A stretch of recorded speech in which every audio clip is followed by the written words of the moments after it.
If you're listening to me, and you can hear me, please give me a shout. Yeah, so I think we'll just start all over again. Quite embarrassing. Sorry about that. Today we are going to discuss about a couple of things. Well, we are going to talk about United fans are frustrated. We all know why. We'll discuss about it. And then we also have Brian Bumo update, Jadon Sancho, as well as players reporting to the preseason training today. So let's kick off. United fans at the moment are quite frustrated because of what's going on in the club. Well, they are not happy about the transfer, how the transfers are slow, and everything that's going on in the club. We know that at the moment, United do not have enough transfer funds to go by. Well, why? Because the Glazers brought us to this place, huge club debts, as well as poor transfer strategy, signing players with big fees and on big wages. At the end of the day, we won't have money to sign players. Uh, Fans are also frustrated, especially by the fact that we went in quite early and got Cunha over the line. And the Beaumont deal has taken over a month to get done, and until now, it's not done. We have to understand that the Cunha deal was a simple uh, transfer clause. It was set at 62.5 million pounds. And when United went in, they were basically going to negotiate on the fee structure, and the fee was going to be paid in 2 years or 3 years. I'm not quite sure, 2 or 3 years. And for the Boomer deal, there is no transfer fee that has been said. There is no clause. There is no release clause that has been said for Mbumo. Brentford view Mbumo as one of the best attackers in the league. Last season, he was the third best goal scorer in the league. And if we go by the current transfer and current transfer window and how things are going, we've seen players being signed for crazy fees.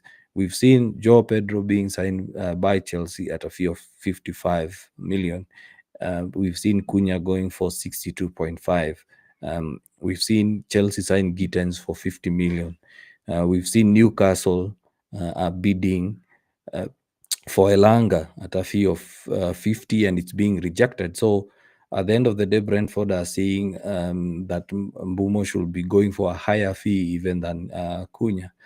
So based on the reports and what we can see the reports saying online is that basically the fee is more or less agreed, a fee of 60 to 65 million with add-ons, but now where the discussions are based on the payment structure. Brentford want more money upfront, while United want to pay the money in installments, um, a lower upfront fee with a higher add-on value. But well, let's wait and see. Uh, and part of the reason why fans are frustrated is because it's taking time, and the news that is coming out is the same. It's all saying that Mbumo wants United. United are still in discussion with Brentford. The deal will be done before preseason. Well, there was a virtual deadline that had been set that the deal should have been done by today. Reports are coming out that even a medical was booked last week. But all that is noise. All I can say is just filter out the news and look out for journalists like Lowry Whitwell, because those are the journalists that don't talk much, but when they give updates of what's actually happening. I'm quite disappointed by Fabrizio Romano because he's one of the tier one transfer gurus, but of late he's been churning out or repeating the same news in different words. So he can't keep saying, and you've seen him saying that United are in discussions with Brentford. Brentford know that Bumo wants United. United is the only club for Bumo, and all those things. But it's all the same, and that's part of the frustration of the fans. On top of the club not being able to afford the players, as well as fans, we are seeing rivals strengthening, and we are not. That's also a cause for concern. We finished 15th last season, and this should have been one of the biggest overhaul period for us. Most of us were saying, I include them, I'm a culprit. I'll admit that losing the Europa League final was a blessing in disguise. And to be honest, it's not. Because it seems that the Europa League final money and the Champions League qualification will have assisted us to probably get even players like Gyökeres. So the striker search is becoming difficult. We need to buy a new goalkeeper. I don't trust Andre Onana at all.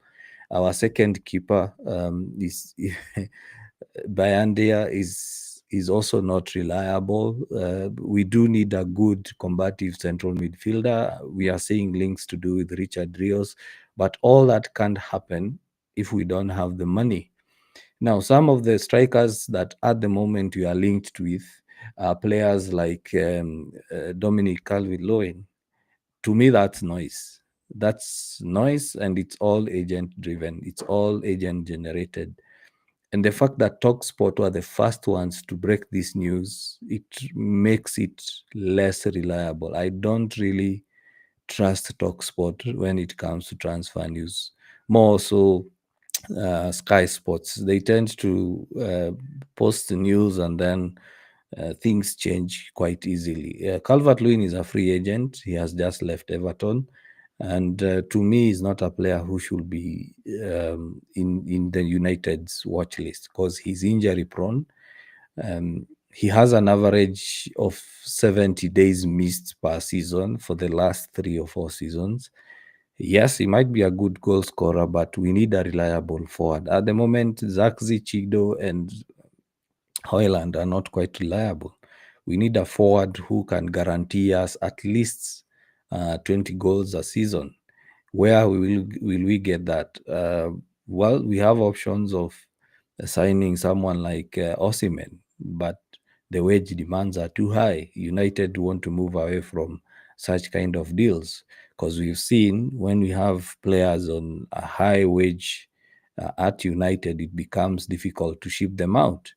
So, which other options? We have Ole Watkins, but Ole Watkins, the transfer fee is also quite high.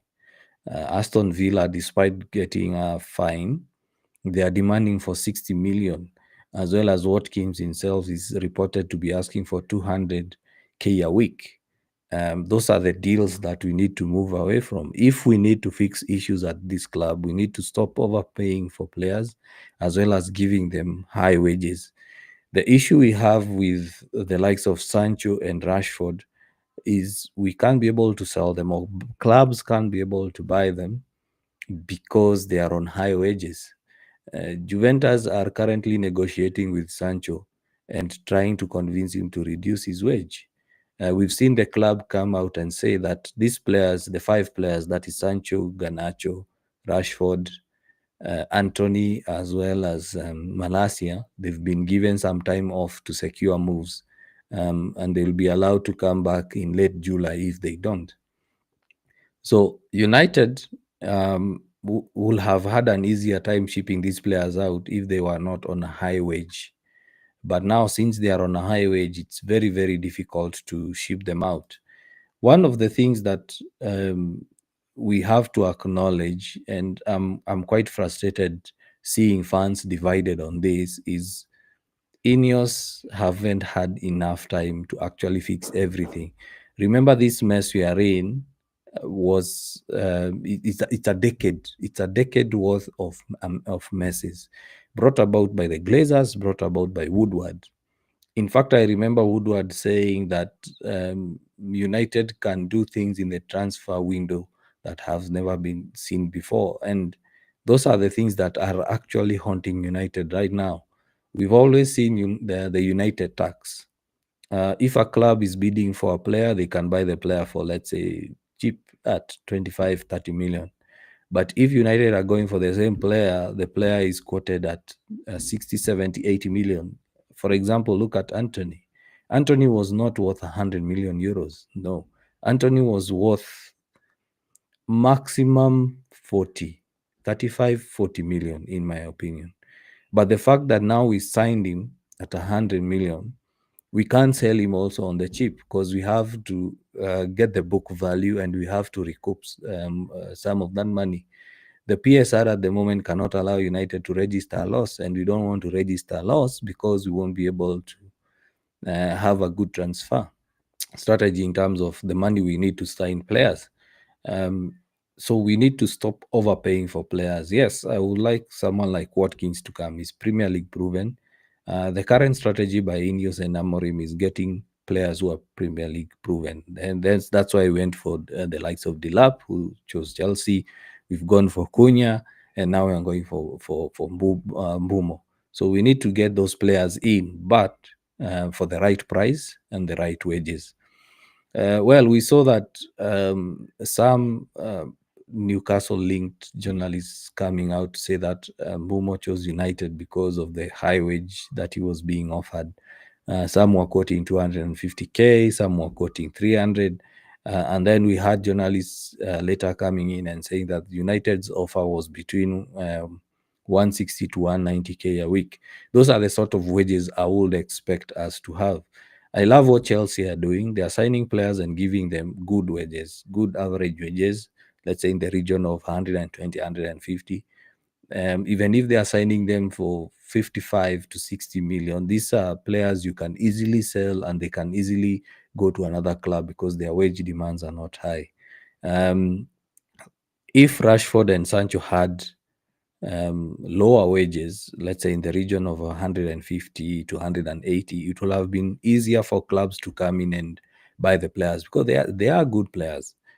Rashford has been one of the United Academy graduates, great United Academy graduates, and he's been performing well by the last 2 seasons.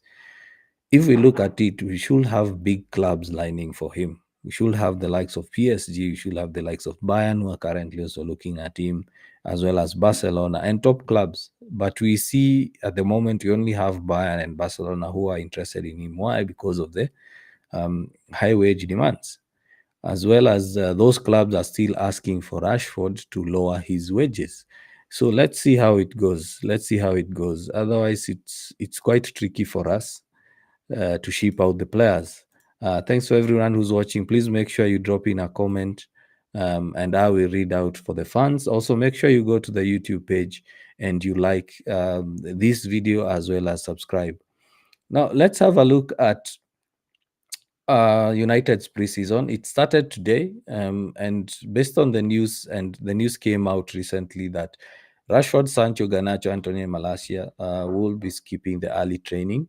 This is to allow them to secure moves to other clubs. Also, Bruno and Dallo have been given compassionate leave because of the death of Jota, a tragic death for Jota. They are teammates, national teammates, as well as friends. So United has have given both players a time off to be able to process, to be able to mourn, and I think it's a good gesture to our players. It's early in the preseason; they can take a week off. By the time United is going to the States to play Leeds, the players will just come in and continue with training. We saw that Diogo Leon, who also recently signed, well, he was signed in January but couldn't join United till now because of age and Brexit rules. He has also joined the preseason training along with a new signing, Cunha, who was given the number 10 shirt. I almost forgot about that. So United took away the number 10 shirt from Rashford and gave it to Cunha. And there is a lot of stick going to United, and it's also part of the reasons why fans are divided. The fans are divided on whether it's respectful to Rashford. Some fans are saying that Rashford declared that he wants another challenge, so basically saying he doesn't want to play for the club.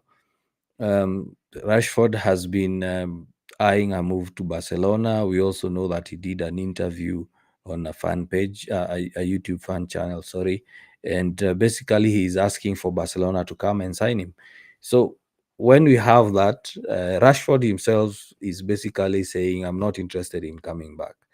And I'm seeing a huge PR war online where um, Rashford camp, Rashford's camp came out and said that he's ready and willing to go back to preseason and give his best. He's going to give his 100% in preseason as he's waiting for a move. And if a move doesn't happen, he's willing to stay at United. Then later, we see reports coming out that he's been given permission to seek a move, as well as they've basically been told not to attend preseason training. They've not been banned from the club. They can go train. They can use the medical facilities, but but they can't join the team during training session. So those are two conflicting reports. Then later, Fabrizio came in and said that Rashford was notified about the decision on the shirt as well as preseason training 24 hours before. And then now Rashford's camp comes out and says that he's willing to go back to training. So there's a huge PR wall there where it's a smear campaign. Both parties are more or less like playing a smear campaign, or Rashford's camp is playing a smear campaign. And those are the things that I don't want to see at United. We need to root out such kind of things. It's a culture that should not be entertained at all. United is a top club, and one of the things that I was asking myself is, if Sir Alex Ferguson was around, how would he have treated Rashford? We know what he did to the likes of Roy King, the likes of Beckham, and he never used to entertain such kind of behavior at the club. The other day, we saw players wearing opposition club jerseys and these are clubs in the Premier League. One of them was Garnacho, who was wearing Rashford's Aston Villa shirt. If Ferguson was around, would that have happened? So um, I'm supporting Amorim. I think he's the best person to get us where we want to be. He might not start winning games instantly. I'm sure United fans will come out and say sack him. I've already seen people online saying that he should be sacked. The mere fact that he finished 15th and he no longer has the pool because two of his sporting players have chosen other clubs. But we can't keep sacking managers the moment things go wrong. We need to be patient. He came in mid-season, and the team he inherited is not his. And it's also difficult to change a philosophy mid-season. This is his first proper preseason, and I'm sure things are going to look up. Yes, we do need players. We do need to sell. We do need to sign.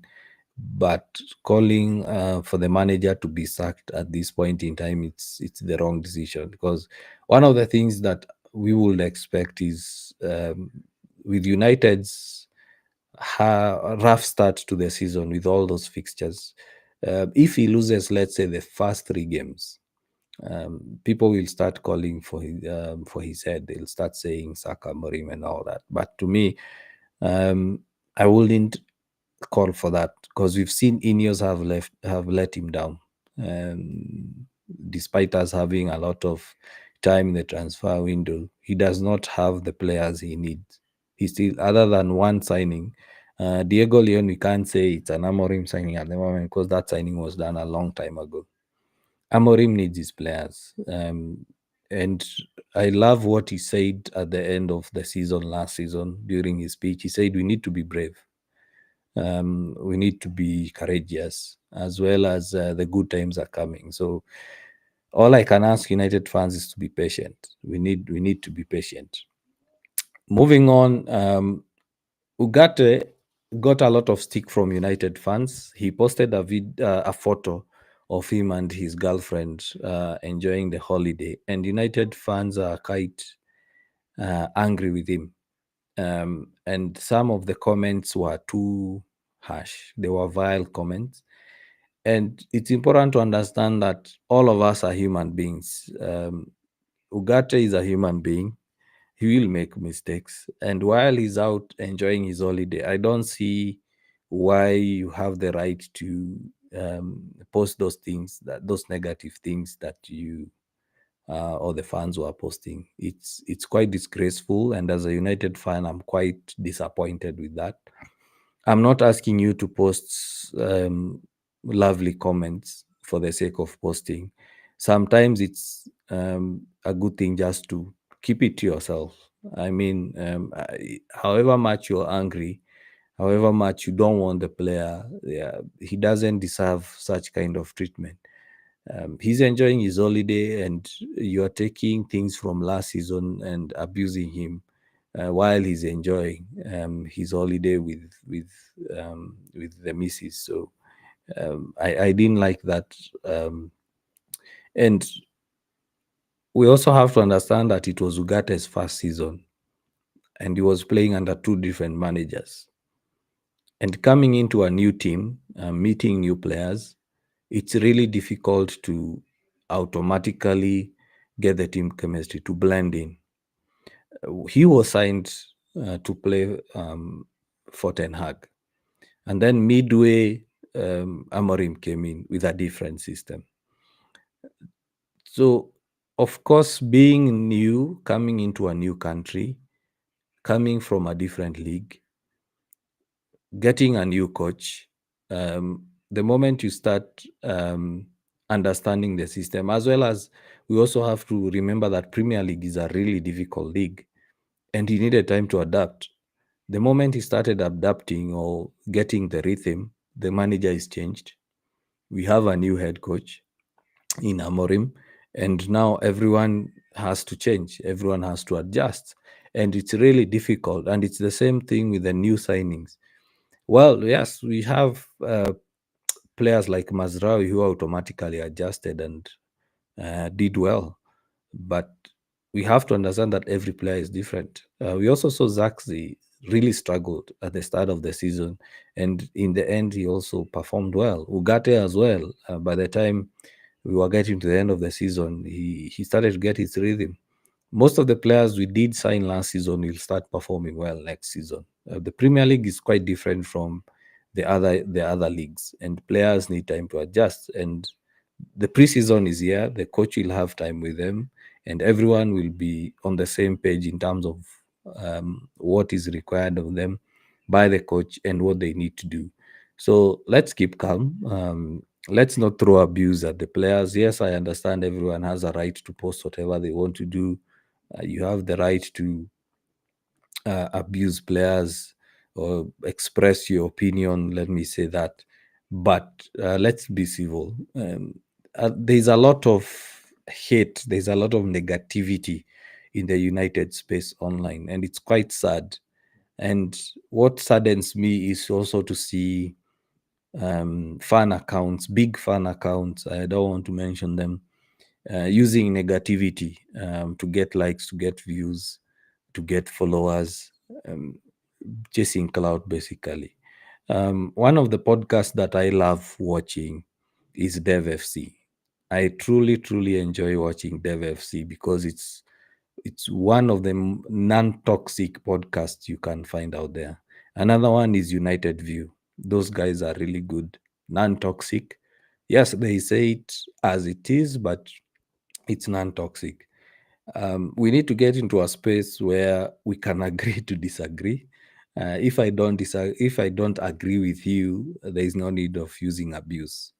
Um, as well as if you want to express your opinion on a player or a manager or a fan page or another account, you really don't have to be abusive. You don't have to use nasty words.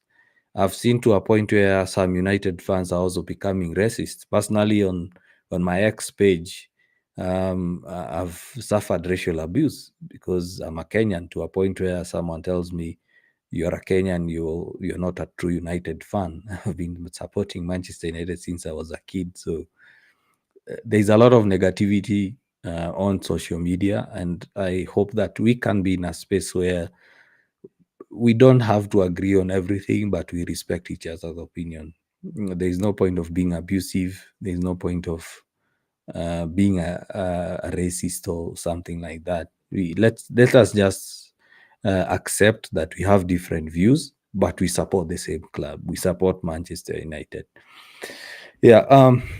Time is far much gone. I'm coming to the end of this podcast. Thanks everyone who's watching. Make sure you also hit the subscribe and like button. So the last thing I want us to focus on is the preseason. Yes, quite exciting. The preseason has started. The players reported to preseason training today. There's a good video of the players showing up for training. I'm yet to go on MUTV or online and to check the training videos, the training photos. I'm really excited to see how Diego Leon as well as Acuna do in preseason. Um, and we will be following. Yeah, they are going to the states and they'll be playing I think it's called Premier League, the states or something like that. And the first game is against Leeds. The preseason, I'm always excited about preseason. I'm always excited about the transfer news. They always keep me on toes. I'm a bit scared, a bit worried about our moves in the transfer window, but I'm willing to be patient. I've chosen to be patient because there is still a lot of time in the window. So yeah, let's see how it goes. Thanks guys for watching. See you in the next one. I'll try as much as possible to be going online every 2 days with you guys, as well as make sure you do share, like, and subscribe.